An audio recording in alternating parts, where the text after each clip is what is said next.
여러분 안녕하십니까? 우리 국민들, 특히나 보수우파 국민들이 윤석열 대통령과 국민의힘 한동훈 비상대책위원장에게 열광을 하는 그 본질이 과연 무엇이겠습니까? 자, 지금 윤석열 대통령 의대 정원 증원과 관련해 우리 국민들이 무려 73% 이상 지지를 해주고 있지 않습니까? 또한 한동훈 위원장이 취임한 이후에 지금 국민의힘 지지율 계속 상승하고 있지요. 더불어민주당의 지지율은 계속 하락하고 있는 그 본질이 무엇이겠습니까? 이재명이가 어떻게 하든 본인의 방탄 정당을 만들기 위해 비명계와 친문재인계 거의 학살에 가까운 이 사살을 하고 있지 않습니까? 자, 이런 상황 속에 위사들 큰일 나게 생겼습니다. 윤석열 대통령 레이건 모델 완료. 한동훈 위원장 국정원 대공수사권 반드시 꼭 회복하겠다. 정성산 TV 좋아요, 구독, 알림은 큰 힘이 되겠습니다. 윤석열 대통령 의사 서둘러 복귀해야 화물연대 박살낸 레이건 모델 준비 완료. 의대 정원 확대에 반발한 의사들의 집단 행동과 관련해 대통령실에서 레이건 모델이 거론되고 있으며 이미 준비가 완료되었다라고 대통령 핵심 관계자는 이야기했습니다.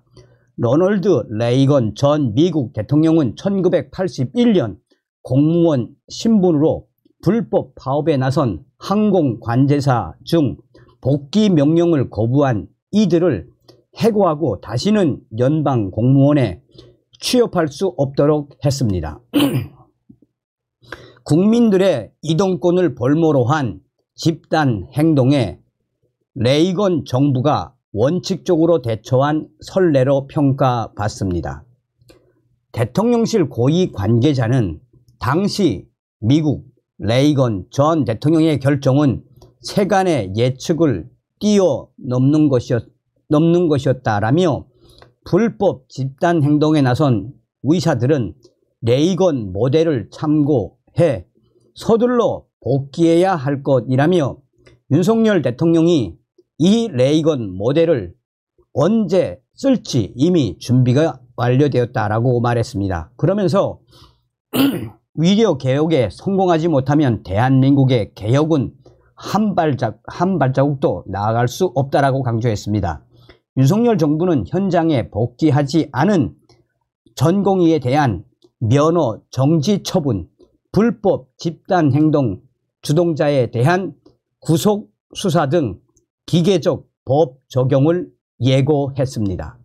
장기전에 대비해 6일 국무회의에서 예비비 1285억 원을 의결하고 한시적으로 매달 1882억 원의 건강보험 재정을 투입해 대체 인력 채용과 현장 의료진에 대한 보상 강화책도 내놓았습니다.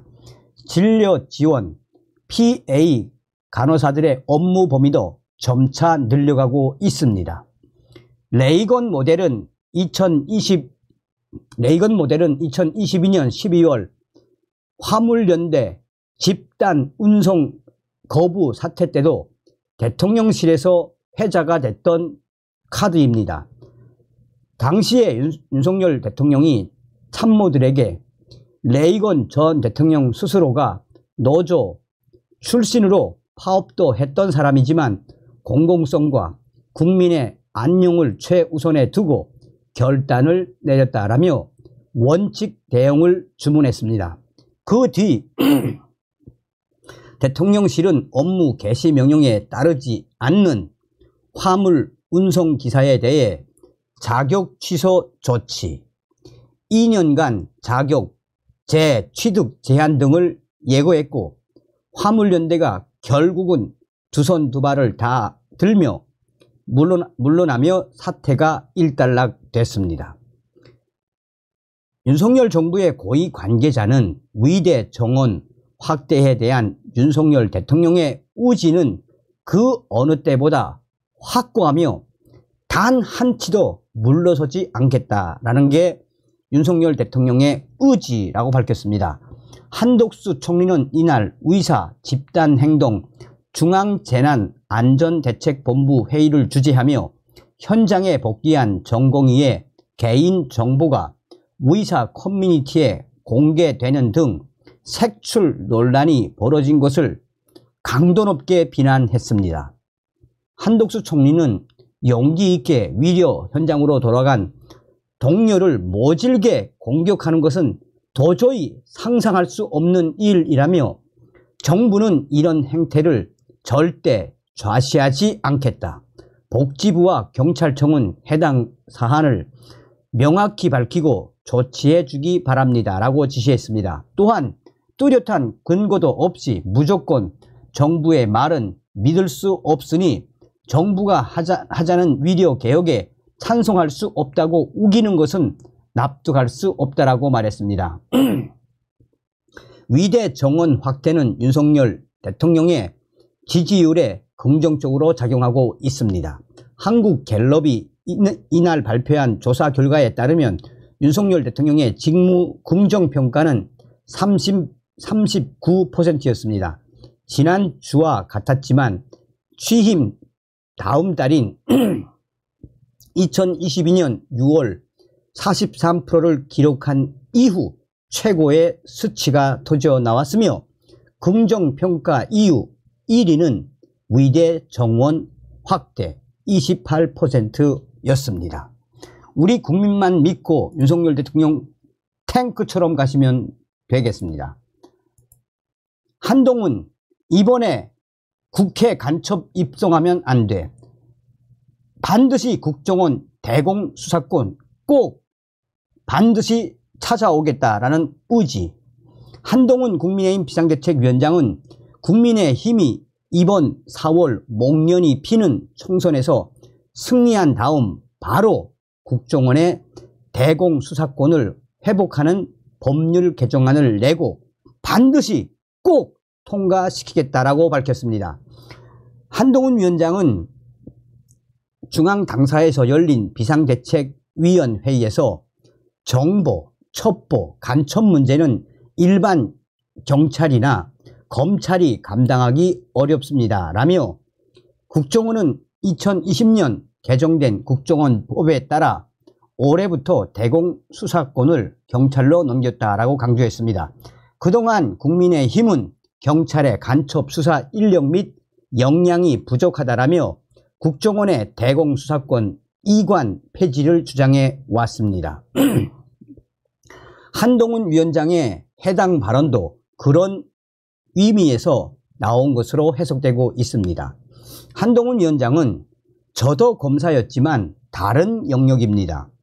첩보가 정보 영역이지 수사 영역이 아닙니다. 라며 대부분의 나라에서는 정보기관에서 간첩 잡는 업무를 합니다. 라고 설명했습니다. 그러면서 한동훈 위원장은 그런데 민주당이 그걸 없애버렸습니다. 국정원의 대공수사 임무를 복원시켜야 한다는 게 우리 당의 일관된 생각이라며 그 필요성이 더 커지고 있습니다. 이재명 대표가 자기 살기 위해 통진당, 후신 등 종북 세력들에게 전통의 민주당을 숙주 정당으로 내주고 있기 때문입니다. 라고 강하게 이재명을 저격했습니다.